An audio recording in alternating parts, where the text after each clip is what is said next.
ഈശോ മിശിഹായ്ക്ക് സ്തുതിയായിരിക്കട്ടെ. ലൂക്ക 8-ാം അധ്യായം 4 മുതൽ 15 വരെയുള്ള തിരുവചനങ്ങൾ. വിത്തിന്റെ ഉപമ. ഇത് ദൈവരാജ്യത്തെക്കുറിച്ചുള്ള ഒരു ഉപമയാണ്.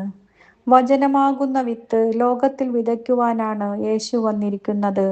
അവൻ ചുറ്റി നടന്ന് സ്ഥലകാലജനഭേദമന്യേ എല്ലായിടത്തും, പാറപ്പുറത്തും വഴിയരികിലും മുള്ളുകൾക്കിടയിലും നല്ല നിലത്തും യാതൊരു ഉപാധികളുമില്ലാതെ വചനമാകുന്ന വിത്ത് വാരി വിതറി. യഹൂദ പ്രമാണിമാരുടെ മുന്നിലും സാധാരണ യഹൂദരുടെ മുന്നിലും വിജാതീയരുടെ മുന്നിലും ഒരുപോലെയാണ് അവൻ ദൈവരാജ്യം പ്രഘോഷിച്ചത് എന്ന് ചുരുക്കം. എന്നാൽ പല രൂപത്തിൽ പിശാച് യേശു വിതച്ച വിത്ത് അവരിൽ എത്തിച്ചേരാതിരിക്കുവാൻ തന്ത്രങ്ങൾ മെനഞ്ഞുകൊണ്ടിരുന്നു. കേൾക്കാൻ ചെവിയുള്ളവർ അത് കേട്ടു. മറ്റുള്ളവർ കാതുപൊത്തി പിടിച്ചു കേൾക്കാത്ത പോലെ നിന്നു. അവർ കണ്ടിട്ടും കാണാത്ത പോലെയും കേട്ടിട്ടും ഗ്രഹിക്കാത്ത പോലെയും പെരുമാറി.